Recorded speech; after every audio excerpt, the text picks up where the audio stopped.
You know what's cool about this podcast, Alex, is it's whatever we want it to be. Ours, dude. yeah. It's whatever we want it to be. There. So excited, dude.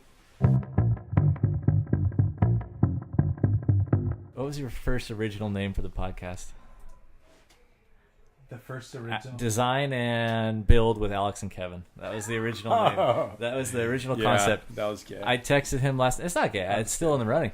The other one that I came up with was the Grunt and the Ivory Tower, which Alex didn't know what the Ivory Tower was. Rob, are you aware of the Ivory Tower? Yeah, Kyle and Randy live in the Ivory Tower. That's why I always make fun of Kyle for the Ivory Tower as well. So, give me your synopsis on the Ivory Tower. If you smell me, I smell like BO and garlic right now, probably from my garlic fries at lunch and then sweating all day demoing. If I smelt you, you would probably smell like Axe body spray, and and that's what I mean by that. Like you're not down in the trenches. I'm not saying you're not smarter. I'm not saying you're not doing it way better. I'm just telling you what the differences are. The clean guy. Yeah, clean guy versus the dirty guy. Yep, clean guy, dirt bag. Okay. We could call it that too. Right? I mean, essentially. No, don't get me wrong. I'll get in there and work with the guys sometimes, especially if it's demo work or hauling stuff. Oh, really? You're putting in sweat equity? No, totally. I mean, hell yeah. It's like a family culture that we have there. My dad works for me, so, everything we do, we're just all in. And at the end of the day, if there's work that needs to be done and I'm not busy running meetings or checking out other jobs or whatever it may be, then of course I'm going to be there, helping him lift a beam or whatever it may be. Usually the beams is where I'll get in and utilize the little muscle I have to get it. You were up there. born for that, dude. You were. You're a strong young man. Jack. You're a very strong young man. Yes. Holy hell! I'm excited to hear that you actually do get your totally, man. I mean, whatever it takes.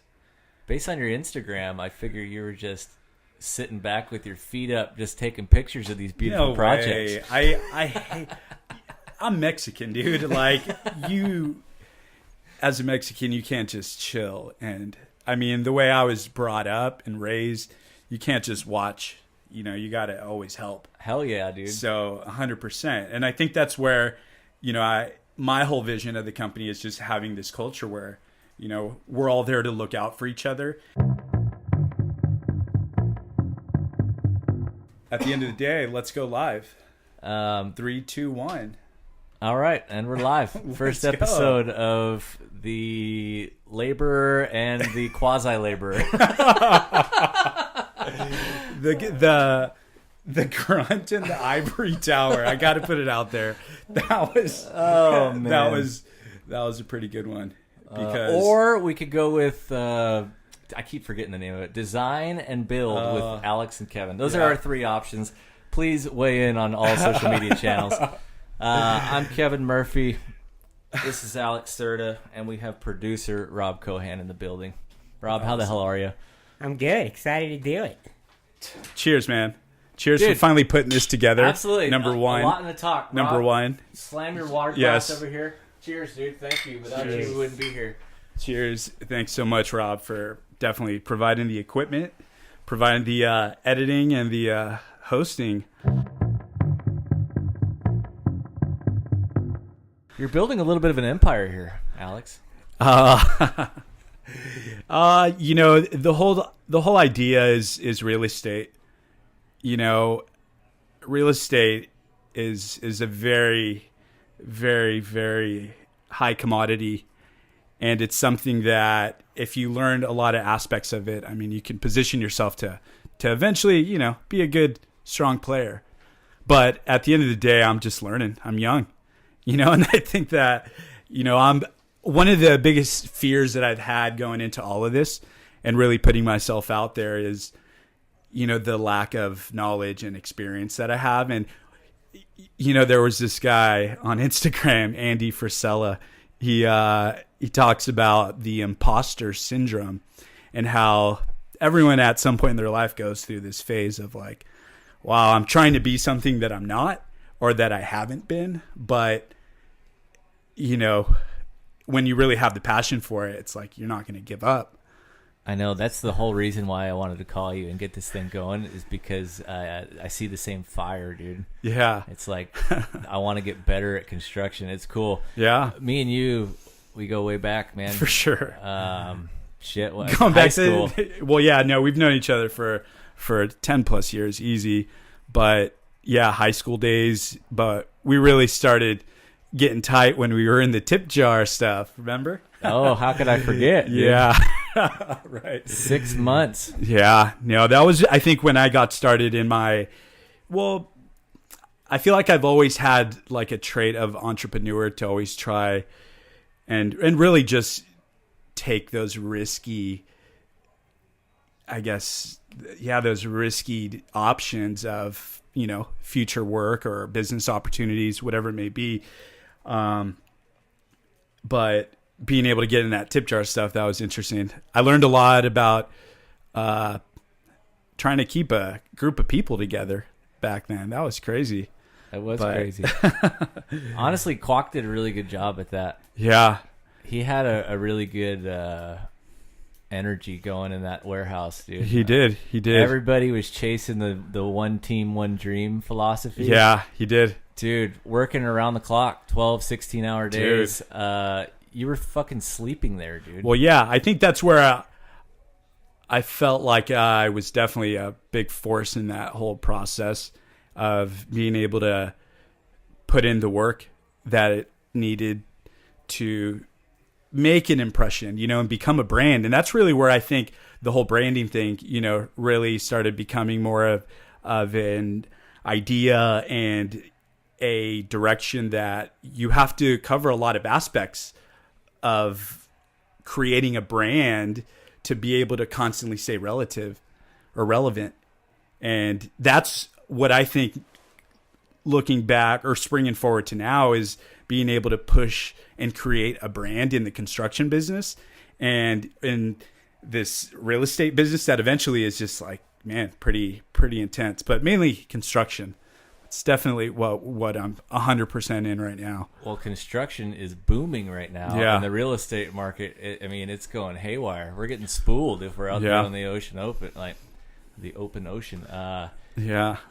I think it's because real estate's so expensive. People are just, I'm going to, you know, refi my house and get my dream house. We'll just put it under construction and we'll move along. Well, you have, you know, so many old tracks out there that have so many old houses from the 70s, 80s, some 90s too, eventually, that are getting updated.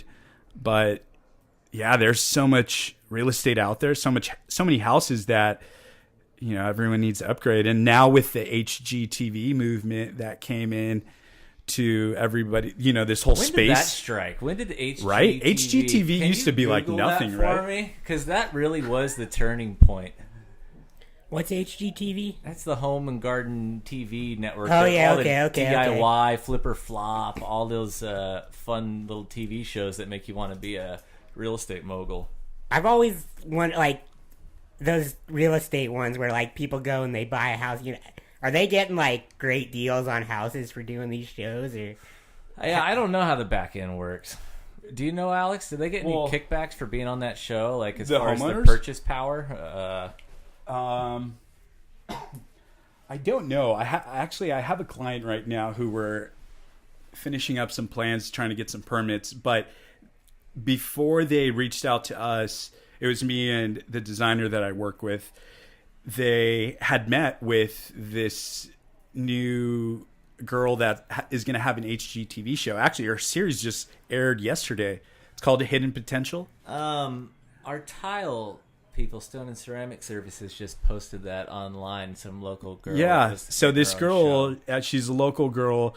She's a designer, builder. She works for she is a custom home builder that, she's putting up, scraping lots down here, downtown Huntington, and making like the farmhouse style look, but still coastal, but still like that coastal contemporary as well.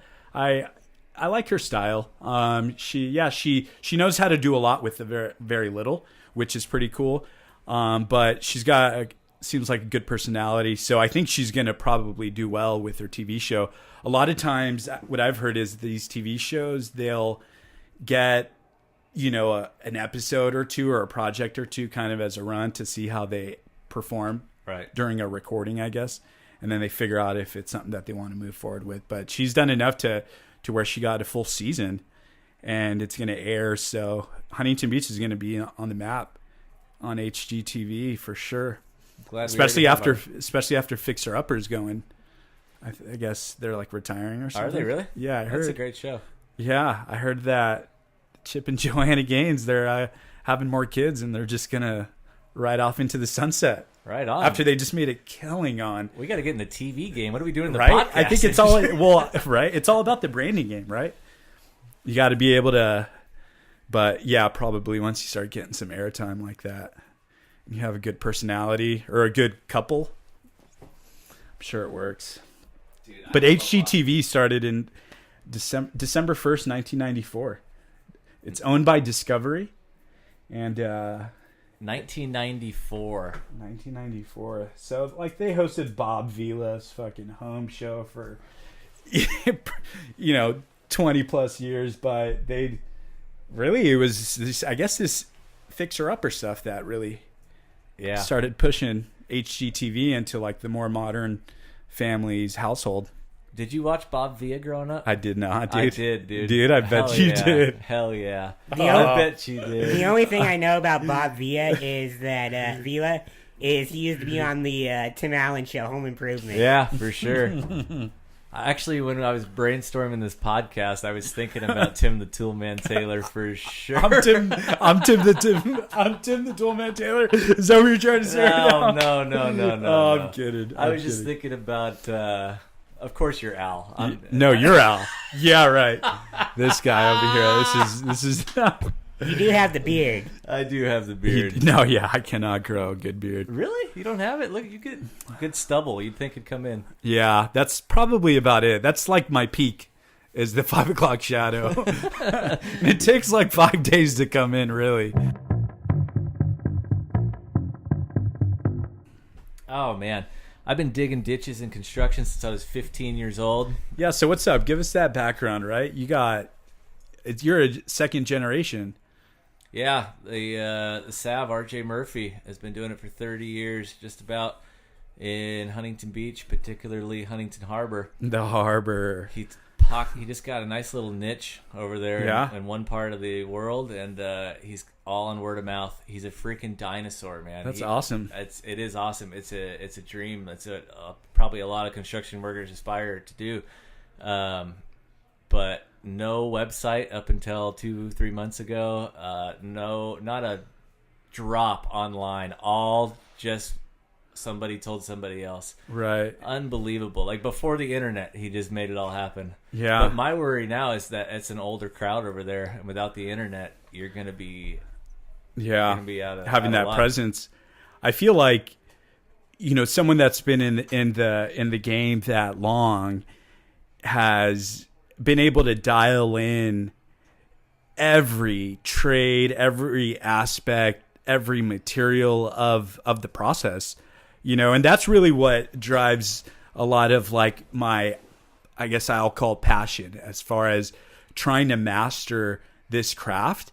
But, unfortunately, because of the way I've scaled, I can't learn and master the craft physically. There's no substitute manually. For time. It's crazy. There's zero and substitute that's for the time. thing. And that's where, time is also a very expensive commodity, The most expensive to some people. The most. Well, yeah, no, of course. You cannot buy time, right? No matter what. And I've actually applied that a lot throughout my life as far as like knowing when to cut things and move on. Because no matter what, how much money, whatever, you can always make money. It's the fact that like if you spend too much time into something that isn't going to pan out, man, you could really kick yourself down the line. Right.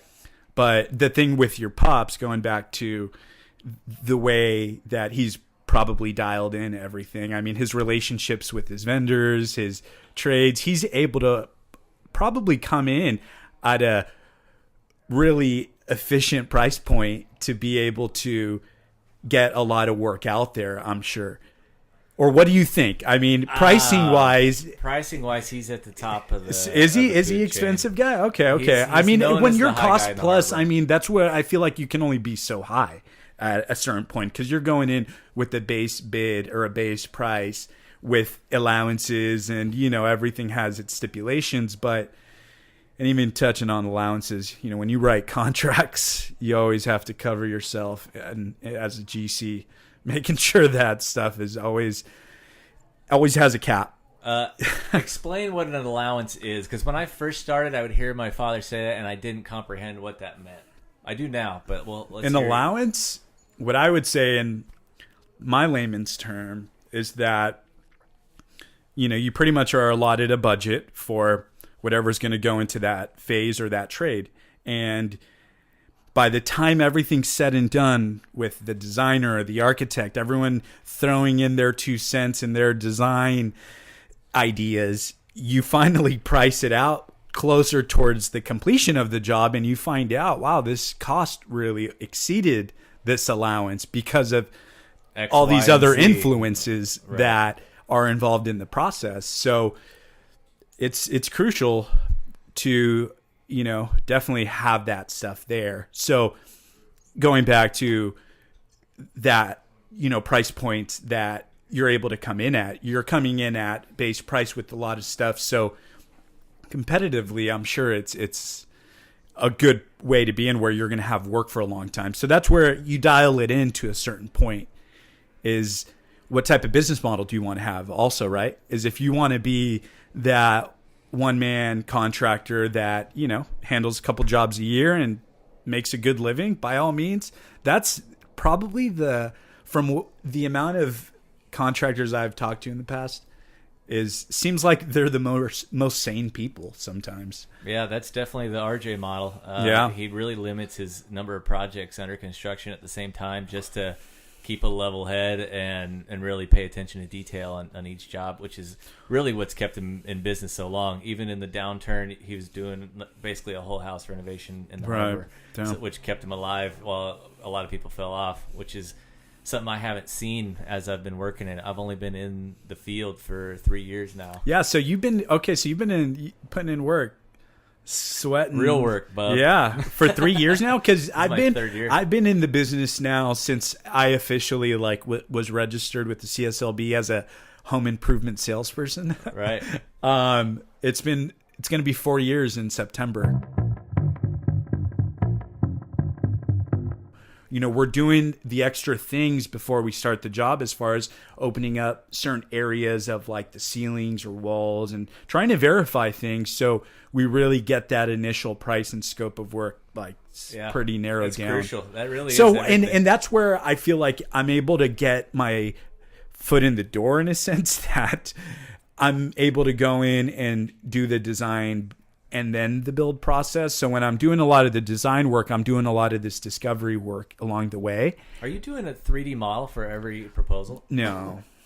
How often do you do expensive.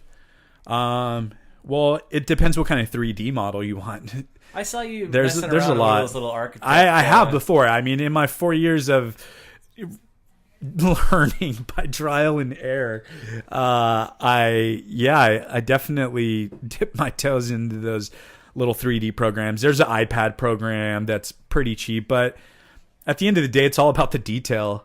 I don't want to simplify or dumb down my project or my quality with something like that. I'd rather have AutoCAD drawings with notes and details and specs, because we're literally making the place up with this spec sheet. Right. And to get to that extent, it just takes a certain type of client to understand those details and appreciate those details, to understand that first you want to design something before you want to build it or get a price to build it. Oh my gosh. If that's not the number one I lesson know, in right? construction, It's I don't just- know what it is. We need to have a plan before we execute. Because you can't execute the dream. You can't do it. Not unless it's on paper. I've gone through so many jobs where designs and things just went south, and they just didn't line up the way that they were done. And now you're kind of just improvising in the field and trying to make things work. But it's something that yeah, man, you got to design it and try to almost work through these potential kinks until the point you can come up with like a pretty bulletproof plan and be like, all right, here's the price. This is solid though. But again, you're accounting for having to rip plywood on some walls over here to make sure that, you know, that exterior wall's plumb for drywall. You know, we're shimming our ceilings over here because we had to attach the framing, and the new hangers off the beams, you know, are off a little bit. So you're accounting for that time, I feel. At least with me, I try to price a lot of this stuff. And the more I go, I guess sometimes the more expensive the prices get. But I'll tell you one thing. Every client that I've had will say I'm never like nickel and diming them for change orders, right? You know, for every little thing. You know, we'll probably have 3 change orders max. And most of the time they're driven by the client because, you know, we're adding more lights in bedrooms that originally didn't have that in the scope, things like that. Right. But I think that is the number one differentiator of general contractors is how you can communicate in those tweener areas. Yeah, no, 100%. If you can communicate properly with both your subs and the homeowner and just be honest with yourself and just say this is our exact scenario and here are our options, and everyone can be in agreement, because shit can get hairy out there, man. No, and you're talking like hundreds of thousands of dollars hairy sometimes on some jobs. Mine, like it's I have a story insane, for you, man. I don't even know. Sometimes I seriously, every morning I wake up, and because I'm not scrambling to get ready and be out the door by a certain time, like my mornings, I have this moment of appreciation where I'm just like, wow, I work for myself, and I'm able to, like, you know, I don't schedule a meeting until like 10 because I have my morning stuff that I want to be able to do and try to hit a job. I'm envious. That's the Ivory Tower, dude. That's the Ivory Tower. If I've ever could define what the Ivory Tower was, you just described it so perfectly.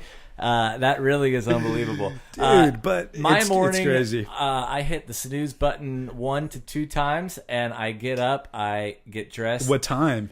I'm first alarm at 5:55. Okay, not bad. Mine's at 6, so it's not that I'm like waking up later. I'm just, I guess, you know, I'm getting going. You know, sometimes we meditate in the morning. You know, that's great. I'm doing a lot of this Jim Bezos shit. I love like, it, man. Trying to really like build my internal peace to go out there and reflect it to clients. You're like a young Aubrey Marcus. Dude, bro. Oh, man. Are you listening to that guy? No. You don't? Oh, my God. You're him. Yeah, but, I mean, there's definitely a lot of guys out there that influence me in a sense of just the mindset, dude. It's all mindset. It's crazy, man. And the fact that, like, I went from doing something to another thing to this in a span of 10 years, man, it's been a wild ride. But I've just realized that it's like, man, I'm so grateful that, man, it's a good way to start your day every day. That is phenomenal. Even though I have a ton of shit that I could be really stressed or pissed about, because when you have a bunch of jobs going, you got guys that are every little delaying things, or someone did something, didn't tell you until they left, and then you came that next day and then realized, like, bro, you just cut a corner here, man. What are you doing? Now you got to like schedule him back. Right. And now you're delaying like the completion of the job. So it's like, trust me, there's a lot of stress. You know, someone told me like the crown weighs heavy or something like that. But man, you just got to be grateful. I feel like, dude, construction, if you can master the fundamentals of construction, it's great because it's tangible results that you can see in the details. Like, right. You're going to build a house, and 60 years from now, somebody's going to be living in this thing, and they're still going to be like, oh, wow, that was built well. Or not. Right. Like, dude, yeah. I got burned. Well, here's the reality is, I mean, when I first started, dude, I didn't know what anybody was doing. All I knew is that I was taught how to go into a house and pitch our company and write, you know, somewhat of a scope and close a deal. And then I supposedly had a company, but over time you realize like these bigger companies are trying to squeeze every ounce of profit, and they're putting out the worst quality of work, and you feel bad because a lot of these type of business models out there are charging like enormous prices on like stuff, and they're closing a lot of people because they're really aggressive, and they're coming out there and like not leaving unless they're like literally pushed out the door. I had the exact same experience selling solar panels. It was a sales model of go hard in the paint every single day. Great training if you want to learn how to run a business. It's unbelievable training. I've learned from some of the best closers and most aggressive closers, I would say. But everyone has their style, I think. At the end of the day, not my style, but it's good to be able to know. But still, it's not about money to me, and that's why that's not my biggest motivator. Because once I'm taken care of in a sense where I'm not worried about the next check or like doing all this stuff, because I went through years of like check to check and not having nothing, borrowing, whatever it is. But now once you have that peace of mind, then you're like just trying to be better, at least to me, at your craft. My craft is communicating, dealing with people, trying to help people grow. Now that as a business owner, I have to get some employees and sometimes sales guys that I'm trying to help and teach them about project management. Pretty much teach them everything I was never taught when I was coming up with this, because I was only taught how to close deals, not about framing, not about electrical codes, not about plumbing codes or any of that stuff. And it's dangerous, man, because you can go out there and you just want to hope that the company that's backing up, John Smith sales guy is going to be legit, but that's when I had to step away. I stepped away when I realized that what I was saying at the dinner table wasn't being represented in the work on the other side. And exactly. It tore me up, dude. No, like man. I promised these people superior service because that's what I was told was happening. A little young and naive, but then you start seeing the results. Like my biggest pitch was, hey, these are black solar panels, the sleekest ones. They'll blend right into your roof, and when done right, they really do. And then we got the shipment in, and they were like navy blue, and I was like, oh my gosh, dude. And it was a fucking like a cargo ship from China. Like there was no just swapping it out. So like that was what we had.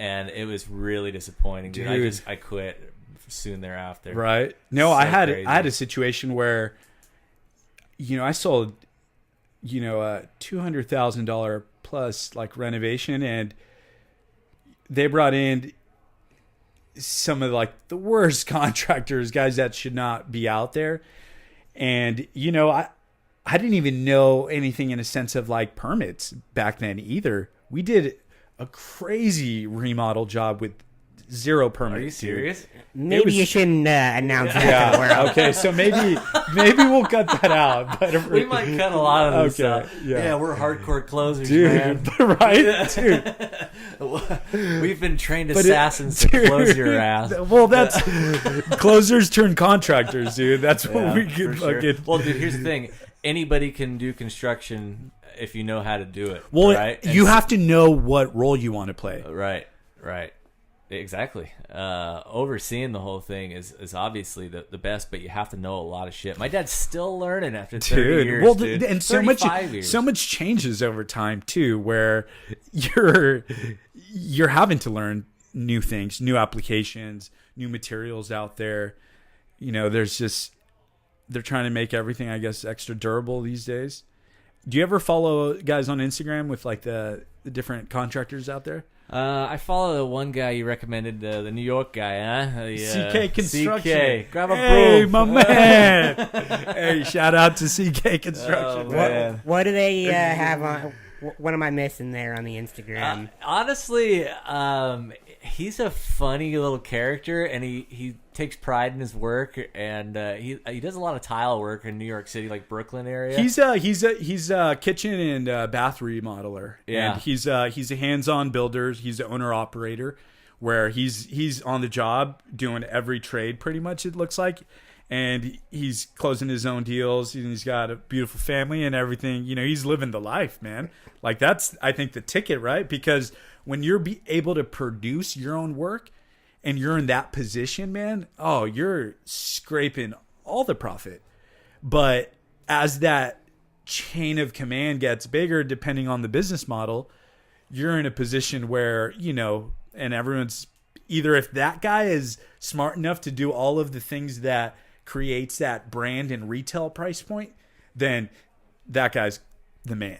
Yeah, it's impossible though. But to get to that extent, I mean, it's very far and few in between. But those are actually a lot of the guys that I do look up to and that I follow on Instagram, that are guys that grew up, you know, came up in the trades, came up in the unions, and they have just like all the tricks in the book.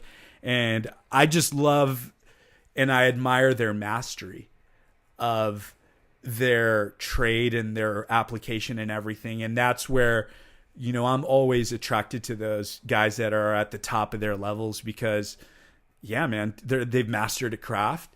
And, you know, I just have always had that passion of trying to master and be like game recognized game. Dude. You know what I'm saying? Dude, right? Yeah. I mean, that's, you know, so no, without a doubt. But, you know, I have 4 years in the game, you know, and that's the crazy part about all of this. That's why I feel like I step forward with like such a humble like approach, you know, especially when I'm going out looking at new work and, you know, meeting new clients or looking at new projects, is I'm just thinking out loud with them a lot of the times. And we're going through a lot of things, and I'm trying to dive into a lot of those details that 95% of the guys won't talk about, because, you know, they probably already know, and they're just going to either put a bid or not put a bid together or whatever it may be. But I'm trying to talk things through with them, because I'm like, all right, well, are you going to want lights under your cabinets, or do you want to just like leave it?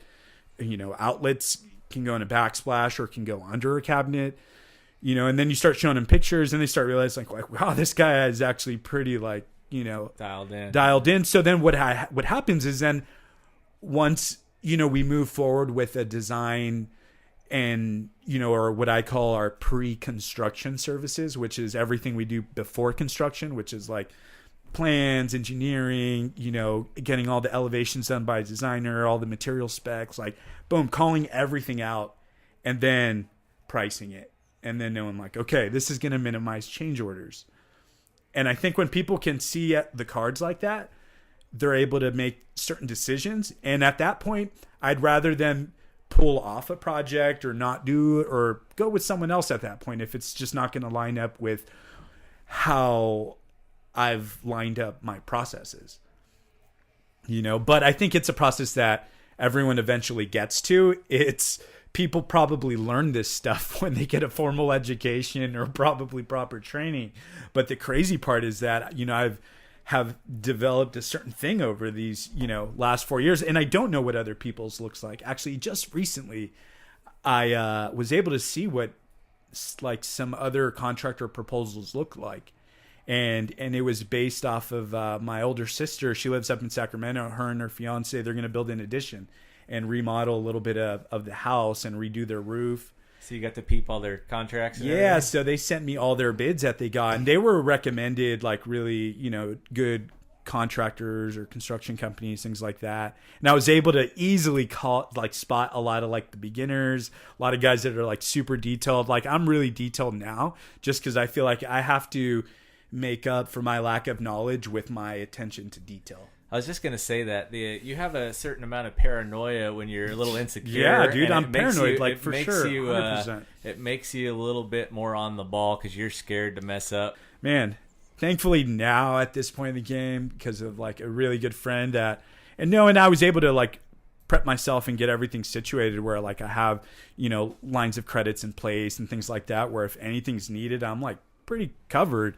But I'm in a position now where before, man, when you're like living check to check on these progress payments and stuff, man, it's crazy. Yeah, man. I want to touch base one episode one day on like the startup phase, because it's pretty insane when you start up with like pretty much no money, and you start getting jobs. Right. And how do you fund it? That's you're my able first to question. you're able to word it in a way where you're ordering special order items that have longer lead times, and you got to do this. Or sometimes you're able to sell those design services and those blueprints where you have just a little bit of something to get the guys going. But once you start talking about the nuts and bolts of things, I mean, you're able to get things funded enough to get through milestones to start getting to that next payment.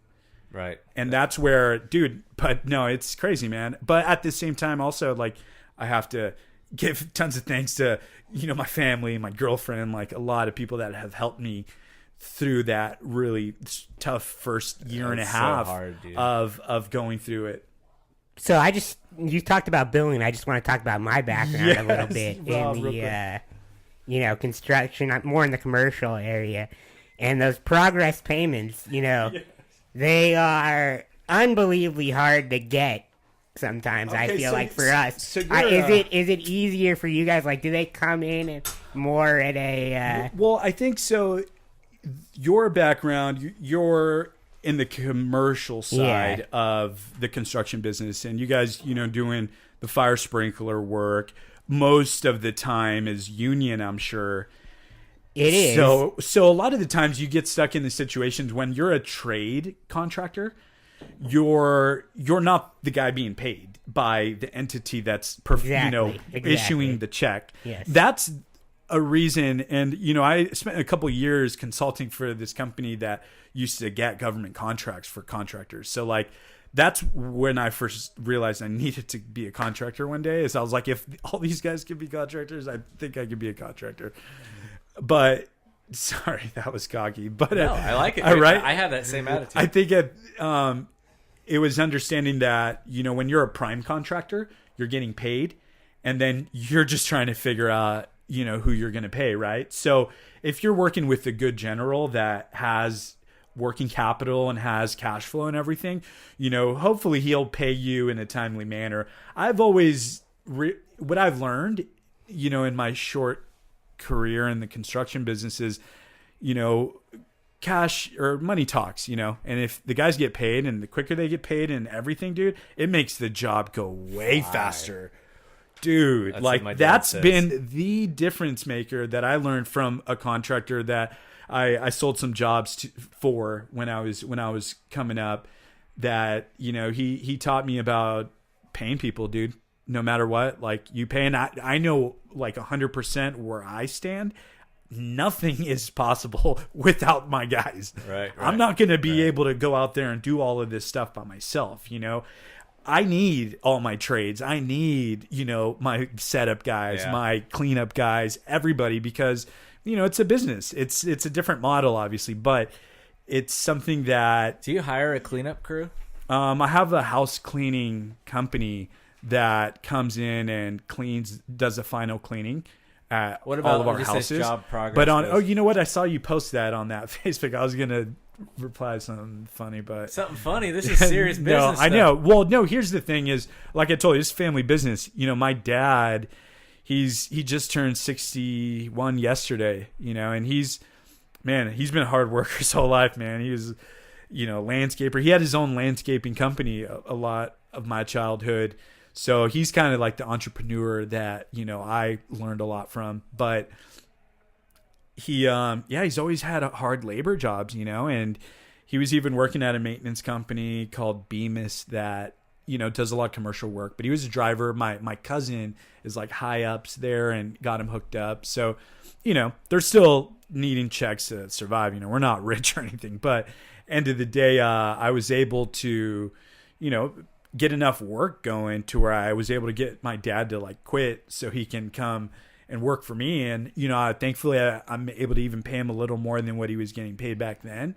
And, he's not having to work as hard, and do all the crazy stuff. So, right. I mean, dude, that was a big win for me, being able to get this thing going, is being able to pull that. I had my sister working for me too for a little bit, but, my dad has helped me because he's the guy that I put in charge of maintaining the job site. Right. That's his job, in the sense that I want to make sure that, when things need to be masked, he's got the plastic in his truck. He's got the tape. He's got the staple gun, the staples. Like everything's ready to like, paper, and then during construction, we try to have at least 3 to 4 trash cans at every job site. So like we tell all the trades like, dude, pull this trash can along with you wherever you're going. So just throw stuff in here. Do they listen? No, they don't. But at the end of the day, my dad, I'm like, hey, dude, make sure A, these guys clean up after themselves, or B, you're cleaning up. That's an epidemic in the construction Of course. industry. No, totally. But you know what, man?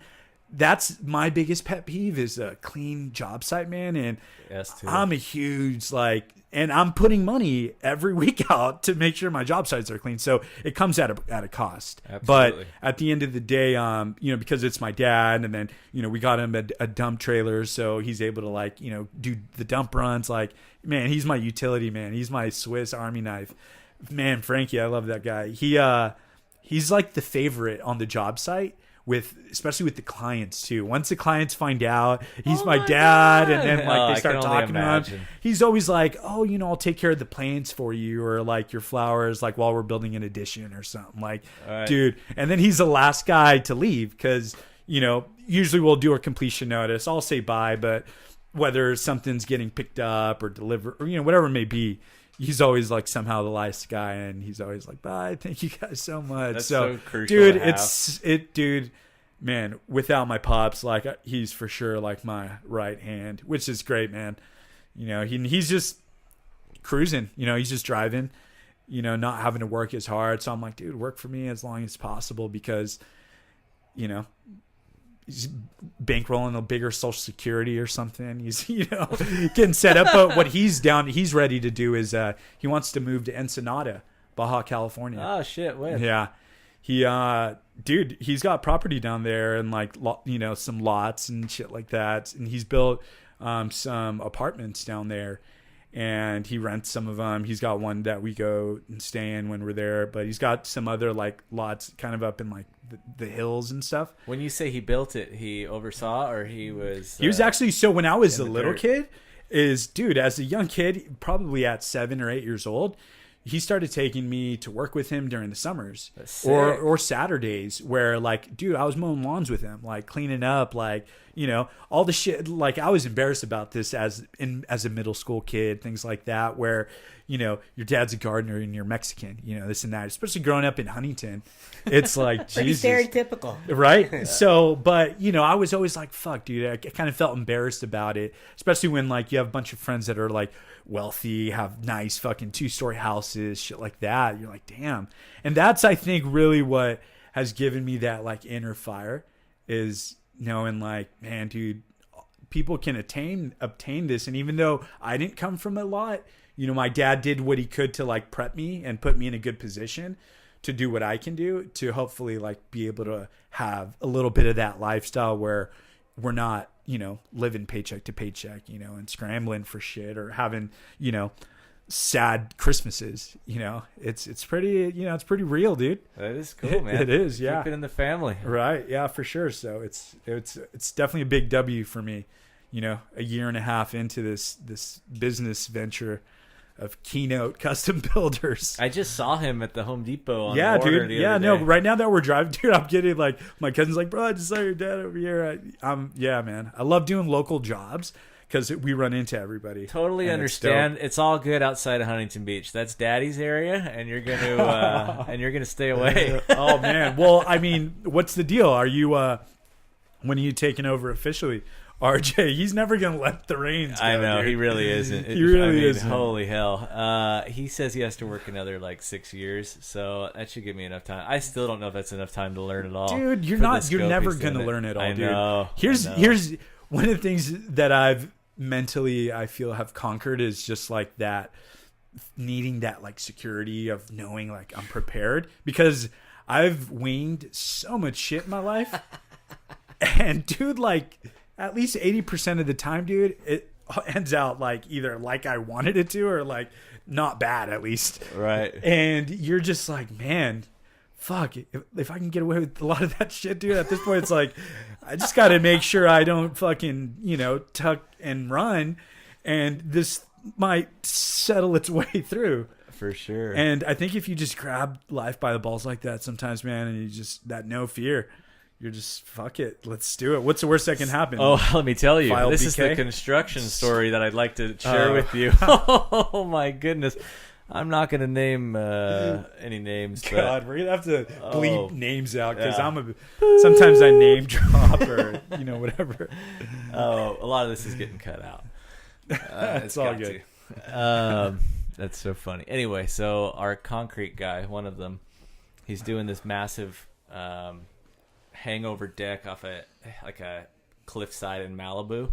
And with like caissons and shit underneath. 60-foot caissons freaking delivered in by crane. Damn, drilled. Crazy job, right? Wow, dude, that work right there is probably like $300,000. Oh yeah, I would just imagine alone. so. Like sometimes some people don't know, like that stuff is really expensive. Well, they had a crane like there that. for like 3 days, so how much would that be? Oh, $100 an hour for a guy to sit in the crane. Not only that, you're you get stuck with eating so many costs. So that's pricey. Anyway, so listen to this.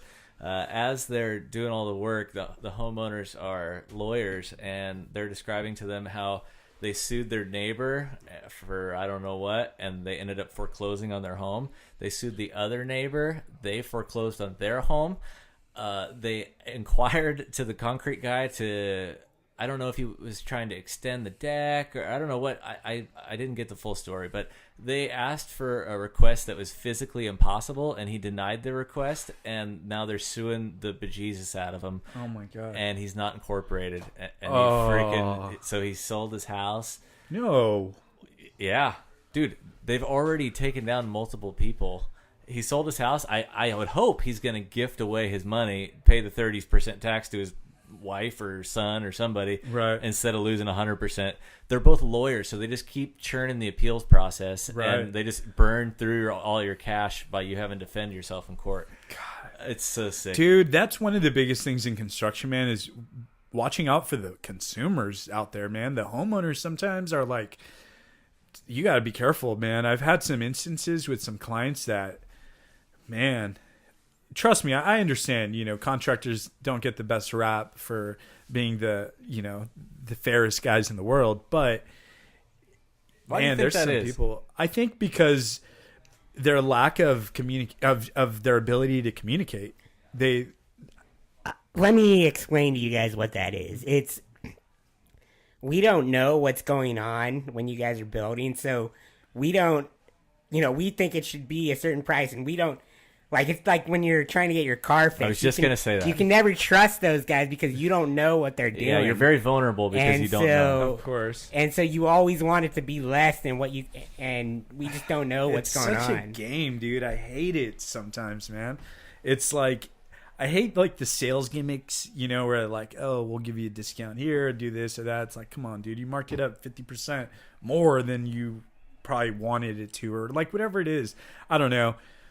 I guess after you do sales for so long, I would consider myself at this point in the game like a professional sales, person, in the sense that you understand the psychology of it. You understand the physical, just like body language of it. Those are things that you learn just doing sales. It's the only way to make it. It's interesting though, man. You don't see even a lot of people out there that can or have developed those skills sometimes over time, and it's just that I think that's what allows us to sometimes master our craft. Well, those are the guys that start a business and end up having to go work for somebody else because they didn't have the wherewithal to. Well, and I think that's where they guy. Plug in their role, and right. That's where it goes back to knowing what your role is going to be in this business.